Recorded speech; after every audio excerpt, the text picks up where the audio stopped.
there's this idea in Jungian psychology called the circumambulation. And Jung had this idea that you had a potential future self, which would be in potential everything that you could be. And that it manifests itself moment to moment in your present life by making you interested in things. And the things that you're interested in are the things that would guide you along the path that would lead you to maximal development. Now, it sounds like a metaphysical idea or a mystical idea even, but it's not. It's not. It's a really profoundly biological idea. The idea is something like, well, you're set up so that you're automatically interested in those things that would fully expand you as a well-adapted creature. Well, like, there's nothing radical about that idea. What else could possibly be the case? Unless there's something fundamentally flawed about you, that is what the situation would be. It's kind of interesting to think about how that would be manifest moment to moment, but the idea is something like, well, your interest is captured by those things that lead you down the path of development. Well, that better be the case. Okay, so that's fine. And so there's some utility in pursuing those things that you're interested in. That's the call to adventure, let's say. So, and the call to adventure takes you all sorts of places. Now, the problem with the call to adventure is, like, what the hell do you know? You might be interested in things that are kind of warped and bent. And often it's the case that when new parts of people manifest themselves and grip their interests, say, they do it very badly and shoddily. And so you stumble around like an idiot when you try to do something new. That's why the fool is the precursor to the savior from the symbolic perspectives, because you have to be a fool before you can be a master. And if you're not willing to be a fool, then you can't be a master. So you're going to, it's an error-ridden process. And that's also laid out in the Old Testament stories, because the first thing that happens to all these patriarchal figures when God kicks them out of their father's house when they're like 84 is that they run into all sorts of trouble, and some of it's social and some of it's natural and some of it's a consequence of their own moral inadequacy. So they're fools. But the thing that's so interesting is that despite the fact that they're fools, they're still supposed to go on the adventure, and that they're capable of learning enough as a consequence of moving forward on the adventure so that they straighten themselves out across time. And so it's something like this. So this circumambulation that Jung talked about was this continual, we'll return to this continual circling in some sense of who you could be. You might notice, for example, that there are themes in your life. You know, when you go back across your experiences, you see you kind of have your typical experience that sort of repeats itself. And there might be variation on it, like a musical theme, but it's like you're circling yourself and getting closer to yourself as you move across time. That's the circumambulation. Now, you remember that for a sec, because we'll go back to it. Okay, so imagine that something glimmers before you. It's an interest that's dawning, and you decide, well, first of all, you're paralyzed. You think, well, how do I know if I should pursue that? It's probably a stupid idea.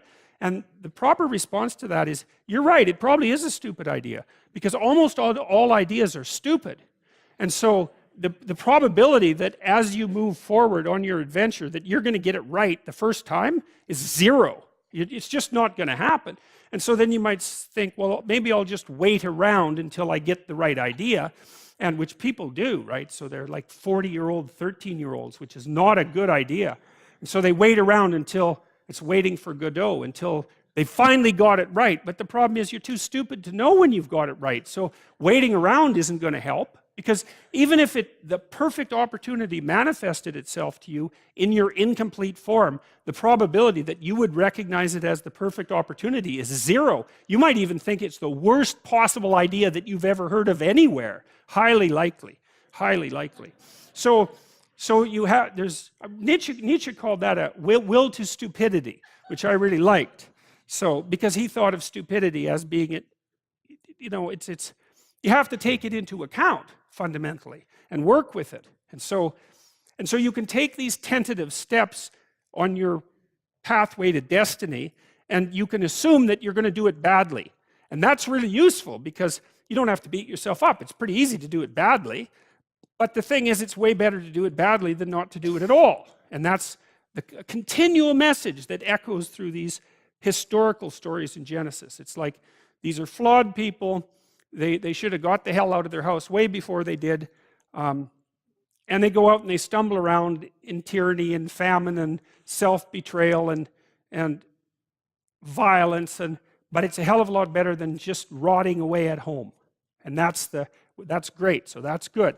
And so why is that? Well, okay, so you start your path and you think that you're heading, towards your star.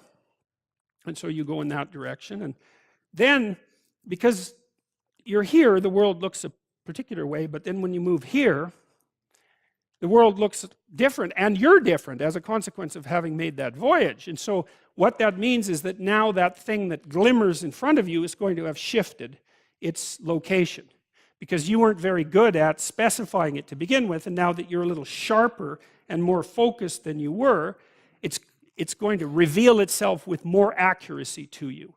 And so then you have to take it's almost like a 180-degree reversal. But it isn't, because, you've gone this far, and that's a long ways to get that far. But that's a lot farther than you would be if you just stayed where you were, waiting. And so it doesn't matter that you overshoot continually, because as you overshoot, even if you don't learn what you should have done, you're going to continually learn what you shouldn't keep doing. And if you learn enough about what you shouldn't keep doing, then that's tantamount at some point to learning at the same time what you should be doing. So it's okay. So it's like this. Now, what's cool about it, though, I think, is that as you progress, the degree of overshooting starts to decline, right? And that we know that there's nothing hypothetical about that. As you learn a new skill, like even to play a song on the piano, for example, you overshoot madly. You're making all sorts of mistakes to begin with, and then the mistakes, they disappear. There's a great TED talk, I think it was, about this guy set up a really advanced computational recording system in his home and recorded every single utterance his young child made while learning to speak. And then he put together the child's attempts to say certain phonemes and put them in a list, and you can hear the child deviating madly to begin with, and then after hundreds and hundreds of repetitions, just zeroing right in on the exact phoneme. So, you might not know this, but when kids babble, because they start babbling when they're quite young, they babble every human phoneme, including all sorts of phonemes that adults can't say. And then they die into their language, so that after they learn, say, English, then there's all sorts of phonemes they can no longer hear or pronounce. But to begin with, it's all there, which is really quite interesting. But so as they learn a particular language, they zero in on the proper way to pronounce that, and their errors minimize. And every time you learn something, that's how it is. And that's really useful to know, too, because it means that it's okay to wander around stupidly before you fix your destination. Now, you see that echoed in Exodus, right? Because what happens is that the Egyptians, or the Hebrews, escape a tyranny, which is kind of whatever you do personally and psychologically when you escape from your previous set of stupidly held and ignorant and stubborn axioms. It's like, away from that tyranny. It's like, great, I freed myself from that. Well, then what? Well, you think, well, now I'm on the way. It's, no, you're not. Now you're in the desert, where you wander around stupidly, and worship the wrong things until you finally organize yourself morally again and head in the proper direction. So that's worth knowing, too, because you think, well, I got rid of a lot of things, excess baggage that I didn't need in my life, and now everything's okay. It's like, no, it's not. You've got rid of a whole set of scaffolds that were keeping you in place, even though they were pathological. And now you have nothing, and nothing actually turns out to be better than something pathological, but you're still stuck with the problem of nothing. And that's exactly why Exodus is structured the way that it is. It's that you escape from a tyranny. It's, hooray, we're no longer slaves. Yeah, well, now you're nihilistic and lost. It's not necessarily an improvement. But it is it's also useful to know that, because you can also be deluded into the idea that, imagine that you're trying to become enlightened, which might mean to turn all those parts of you on that could be turned on. You think, well, that's just a linear pathway uphill. It's just from one success to another. No, it's not.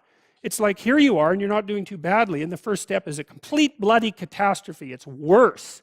and then maybe you can pull yourself together and you hit a new plateau, and then that crumbles and shakes, and bang, it's worse again. And so, because part of the reason that people don't become enlightened is because it's punctuated by intermittent deserts, essentially, by intermittent catastrophes.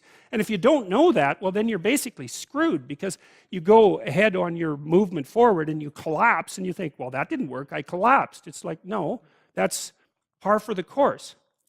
It's not indication that you failed, it's just indication that it's really hard.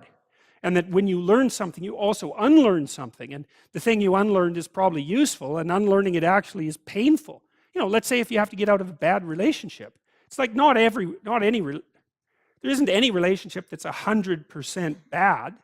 And so when you jump out of it, well, maybe you're in better shape, but you're still lonesome and disoriented, and you don't know what your past was, and you don't know what your present is, and you don't know what your future is. That's why people stay with the devil they know instead of, you know, looking for the devil they don't know. So anyways, the fact that you're full of faults doesn't mean you have to stop. And thank God for that. That's a really useful thing. And the fact that you're full of faults doesn't mean that you can't learn. And so you can posit an ideal, and you're going to be wrong about it, but it doesn't matter, because what you're right about is positing the ideal, moving towards it. If the actual ideal isn't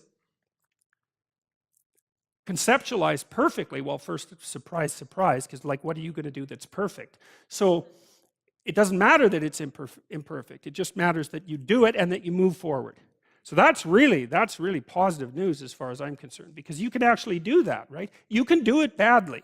Anyone can do that. So that's useful. Okay, so like if you were an efficient person, you would have just done that. But you're not. But who cares? You know, you still end up in the same place. And maybe the trip is even more interesting. Who knows? Probably too interesting.